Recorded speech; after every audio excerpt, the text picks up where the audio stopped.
Welcome back to my channel and welcome back to another video of mine. Today we are going to discuss the season 14 premiere of The Real Housewives of Beverly Hills.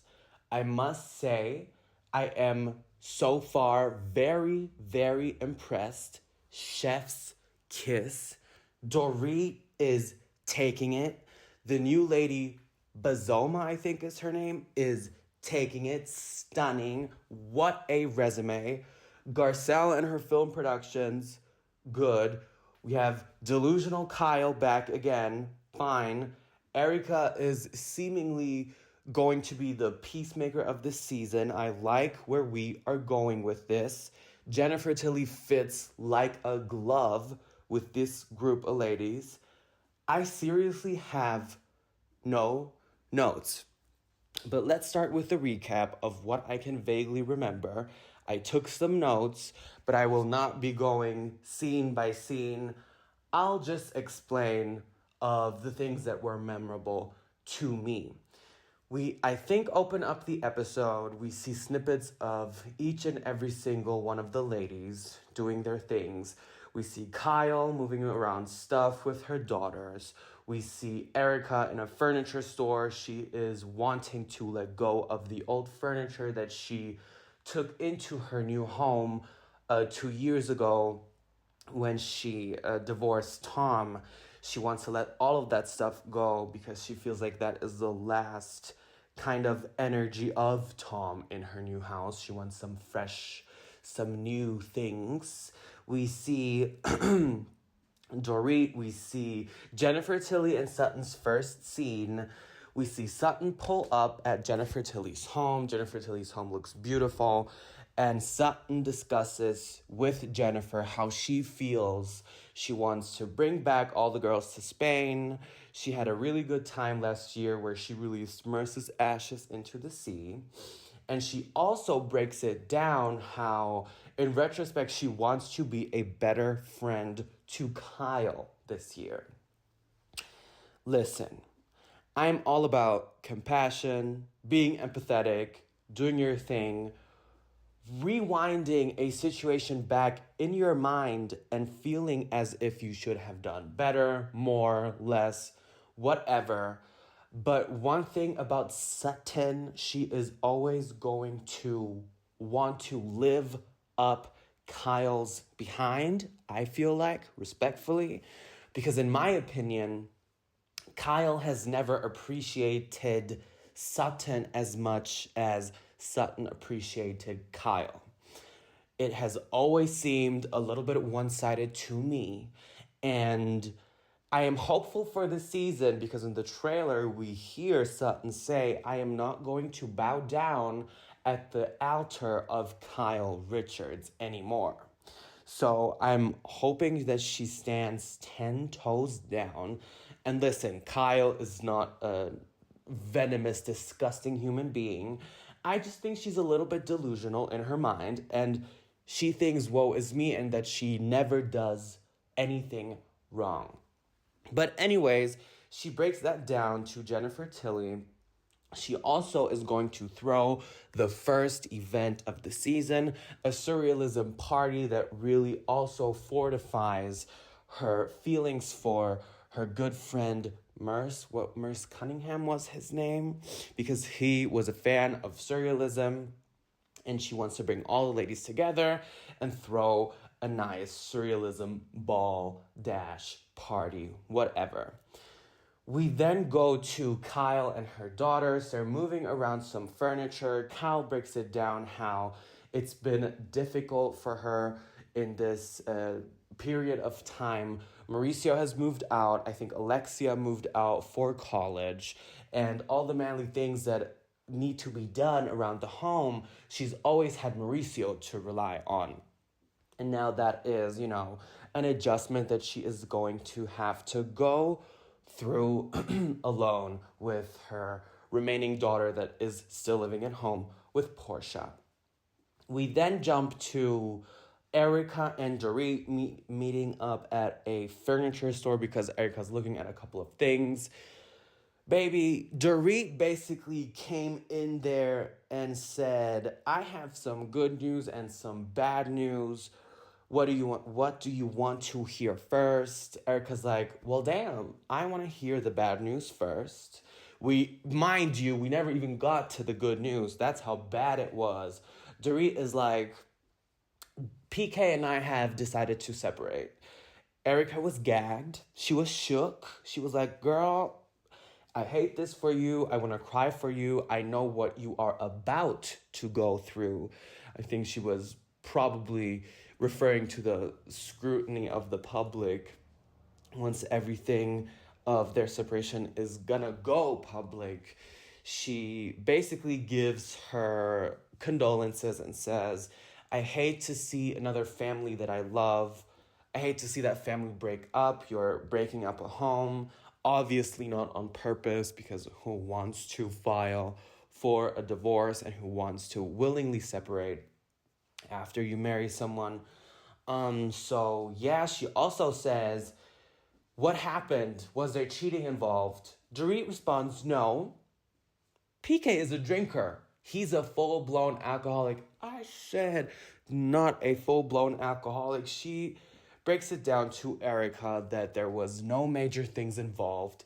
They just, started to notice that each and every single time that they would communicate, they would take bites out of each other. They would just argue nonstop until they would both turn blue.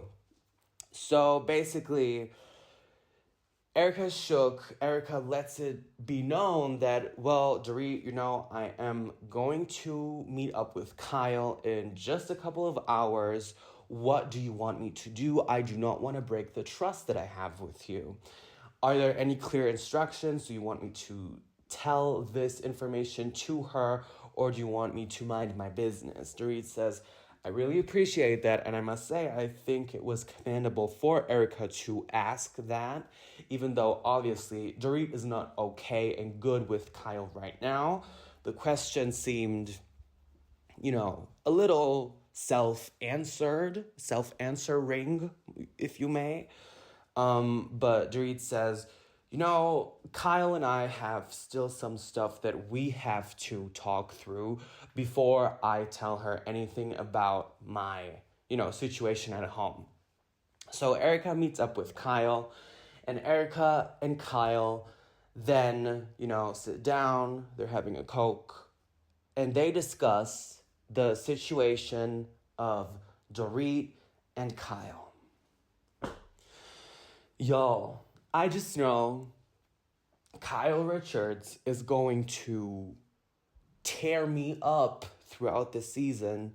I can already feel my nerves tingling when I listen to this woman. For the love of God, Kyle, it is, if you're listening to this, which I doubt, but it is fine to be wrong. It is fine to make some mistakes. It is fine to own up to them, be accountable. Not everything is woe is me. I feel like what really holds Kyle back in being a really good housewife, in my opinion, is that she never takes any accountability. She is this endless, forever victim. She victimizes herself in such a way that makes her so unbearable to watch. And I really hate that for an OG that has been on a show, on a Real Housewives show for 14 years, for that to still be your shtick, okay? It is unfortunate, but oh well. Kyle is like, I felt really betrayed by Dorit that she showed the text message at last year's reunion where I pretty much told her to shut the hell up. And that is my opinion, y'all. I feel like that text was very calculated. I feel like Kyle diminishing the friendship of Kyle and Dorit on Amazon Live prior to them picking up the cameras for season 14 was also a slap in the face. And that pretty much fortified Dorit's feelings about Kyle in this very moment. So, yeah, what do you expect? And also, I think Dorit had every right to be a little bit messy in sharing that text message with Erica at the season 13 reunion, because I feel, again, like that was very much calculated. It was a very nice and human way of Kyle telling Dorit to please mind your business at this reunion. Let's not hash these things out, and basically hold your tongue. And why? Why do you need Dorit to hold her tongue? What narrative are you trying to spin? The thing with Kyle is I always feel like she wants to be this master behind the scenes producer, and I have this look that she gave the cameras at the end of this episode, which I will get back to at the end of this recap, because I will be going in to Kyle a teeny tiny bit, okay? Remind me. So basically, Kyle is also like, and what I also didn't like, and what made me hurt, what made my feelings hurt about Dorit is at BravoCon when I spilled some water on her and Dorit said, "I'm her least favorite Richard sister." I said, this woman is kidding us all. What do you mean you spilled some water on Dorit? She obviously took the bait, made a joke out of the situation. Even you laughed. You did not seem upset at all, okay? And she said, well, obviously Kyle's last, Kim's in the middle, and Kathy is my number one. Kyle, are you 3 years old? Why are you upset at this? And please do not try and convince us that you are really upset at that, because it obviously was a joke. You obviously threw unintentionally spilled some water at Dorit's shirt, blazer, whatever. Please tell me that you are not trying to gaslight us into thinking that is also a reason. It seems to me that Kyle, from the hiatus from 13 and season 14, really tried and dug deep into the vault of unnecessary reasons that she could use to be mad at Dorit. It really gives, it's, girl, please. Anyways, we then move on to Garcelle and her son. They're having some lunch. Garcelle is talking about how the industry has painted women over 40 to, be jobless, not have much going on. But now Garcelle is in her 50s and she is still having jobs, multiple productions. She is taking in every single bag. And I really love that for Garcelle. She's breaking the stereotypes. She is moving into much higher, positions in the film industry where she really can blossom. Love, love, love that for her. And also her film, girl, I don't know what the title was. Black Girl Gone Missing, I believe, is having a sequel, which shows that alone how successful her first movie was. So kudos to Garcelle. She also reminisces about the time where her son was on the Jamie Foxx show with her. He even had a little role. And he used to wait around until, mommy finished work, and how sweet of a time that was. And she also shares the news that, what was her son's name? I forgot. Has another girlfriend, the son that joined Vanderpump Rules, where he cheated on his wife, a mess. Garcelle's like, please relax, bring your girlfriend, but if you're thinking about marriage, slow the F down, okay? Then we have the iconic scene of Dorit's separation going online. It's public. It's viral.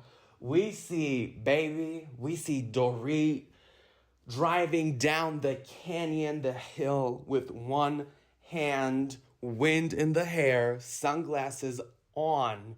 She's lighting herself a cigarette with one hand, smoking hands-free, steering the wheel with... That scene single-handedly cured my anxiety, y'all. That was so funny, so chic, so iconic, so chic in a Dorit way. We see every single one of the ladies reading down the news articles about Dorit and PK. Garcelle is like, of course, it's long and winded, it's Dorit. The separation announcement was not long at all, in my opinion. It wasn't like something like 2 or 3 sentences. I don't recall. It's been a couple of months. But the ladies are shocked or not shocked. We then break to some scenes where the ladies are getting ready for Sutton's event.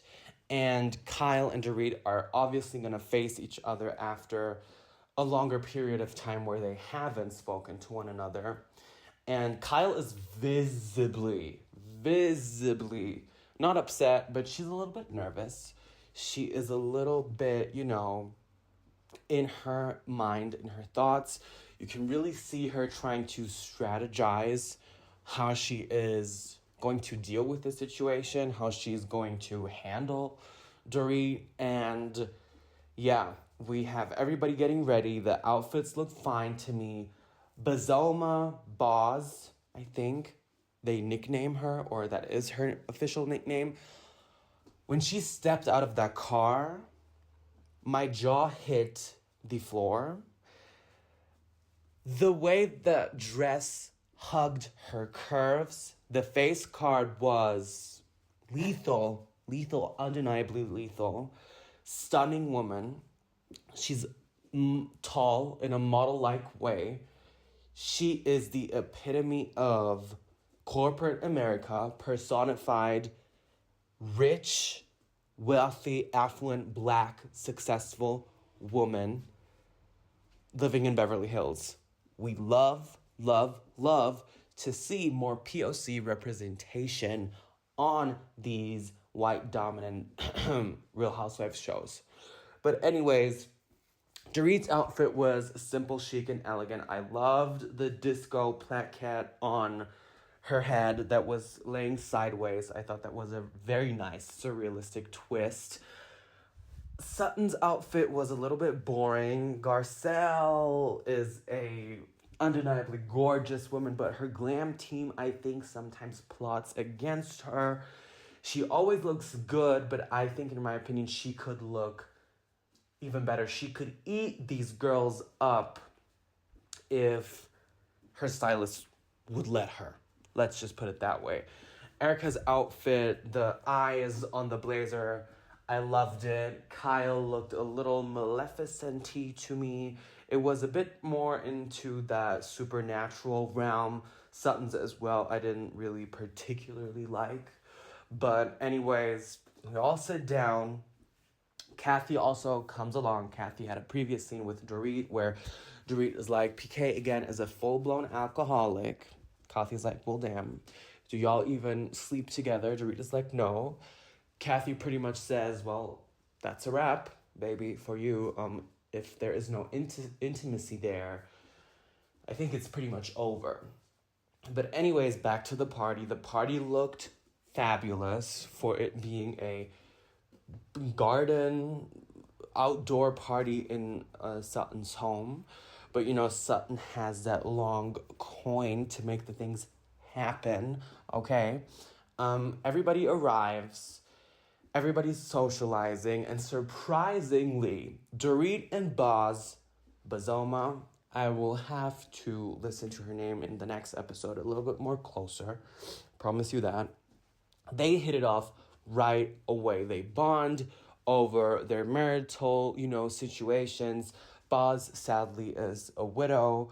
Dorit broke down to her that, PK, once again, is an alcoholic. He's on this journey of him and figuring out what the issues with his alcohol consumption is. He's doing the steps. He's doing everything. He's doing the routines. And also, let me tell you, PK has slimmed down because PK and Mauricio had a scene together, which I'm not really a fan of when the house husbands or the ex-house husbands sit down together. I think it gives very much filler, but, whatever. And Dorit and Boz seem to hit it off right away. Boz in her confessional then says, I can pretty much tell by in an instant where I meet you if I'm gonna F with you or not. And Dorit is one where she seemingly is bonding. If you saw the after show of The Real Housewives of Beverly Hills, you can also see that for this season, Dorit and Bazoma are sitting next to each other. And I honestly love to see it. I'm loving this unexpected duo. They seem to be very genuinely close. They seem to have a spark in their eyes, kind of when they both talk to each other, and they also acknowledge that they're like, well, damn, why are we having a whole therapy session here when we are supposed to socialize with other people? We really have found each other, and I love, love, love that for them. Also, then enters Kyle. Kyle and Dorit are very awkward with each other, more so Kyle. Dorit comes over like, hey, Kyle, pretty much giving, baby, I am about 30 minutes away from getting to you. Prepare. Garcelle sits down. Kathy sits down. Kathy is taking out her tracks. Mid-conversation, baby, one thing Kathy Hilton will do is have the cameras panned to her and give you a unhinged moment. Bazoma was sitting there like, even if my wig was falling sideways, I would be sitting here pretty and holding my wig so it would not fall off my head. That is some white, affluent, ghetto Beverly Hills shit, okay? But anyways, excuse me, my nose is running. It's been a very long time since I've recorded a YouTube video. I took almost 4 months break because life has been lifing. More to that in another video. But Kyle and Dorit have a sit down. Everybody removes themselves from the scene because Dorit is pretty much ignoring Kyle. Kyle is trying to attach herself and trying to, I think, get Dorit's attention, but Dorit's not biting in. And Dorit and Kyle finally sit down, and Kyle's explaining, well, I know there has been a lot of hurt on both ends. I really want to try and get this to the bottom, or at least to the other side of this. I'm sorry about you and PK. And she's pretty much trying to, already in her first sentence, police how this conversation is about to go. Dorit is like, Kyle, you're going to have to start to be very, very honest. And she also said, this disc on my head can also be a weapon. She was 10 toes down. I do not remember the exact verbiage that Dorit was using in that conversation, but Kyle was taken aback so much that she even said, what happened with you? What is this energy you're giving? Who is this? Who are you? Something like that. She even was stunned, took a look back at production behind the cameras because, baby, we can see you. It was pretty much giving, are y'all seeing this? This BIT is not behaving the way I had mastered it in my mind. Do something about it. But one thing, Dorit stood 10 toes down. She starts reading Kyle about beginning to be really honest, that she has to acknowledge Dorit's feelings, and the episode cuts off. The next 7 minutes of episode 2 have already aired as a sneak peek, which honestly, personally, I am not the biggest fan of. It kind of takes away from the next episode when you release 7 minutes of it. What is that? That is like a sixth, a fifth of an episode. Let's keep the suspension alive a little bit. But that's where the episode ends. And once again, no notes. Beverly Hills is back. I am very, very glad that Dorit is not taking any BS. Season 7, Dorit is back, and even more, she has reemerged. She has a foreclosure, separation in place, She's smoking cigarettes on camera. Bravo probably, excuse me, Bravo probably pulled her aside after season 13 and said, Miss Girl, we need you to be a bit more forthcoming, more honest, because you are in danger to lose your diamond. Dorit said, no problem. PK is this. I'm fed up. We are separating. We've not talked to the kids about it yet. I will be calling out Kyle. So on and so forth. Again, this episode was really, really good. I'm very excited for next week's episode. Until then, I'll see you guys in my next one. And also, expect some more videos in the time coming. Life has been lifing. I have been going through it this year in the very positive ways, but also in some challenging negative ways. But, after the dark comes the light. So, yeah, I've also had my final exams of my trainee program that I was in for the past 2.5 years. I passed. I've had excellent results. I have officially been accepted into the company that I had done my training for. So things are looking up. We are being very successful out here. People have been cut off from my life that no longer do serve me. And I cannot wait to get into it more personally with you. There are some legalities and there are some legal situations that I'm also in that I still have to wait on for them to resolve in the next couple of weeks and months so I can fully share, not my story, but fully share the shenanigans that have been going on in the year of 2024. But anyways, please like, comment, and subscribe. Thank you for listening, and I'll see you guys in my next one. Bye-bye.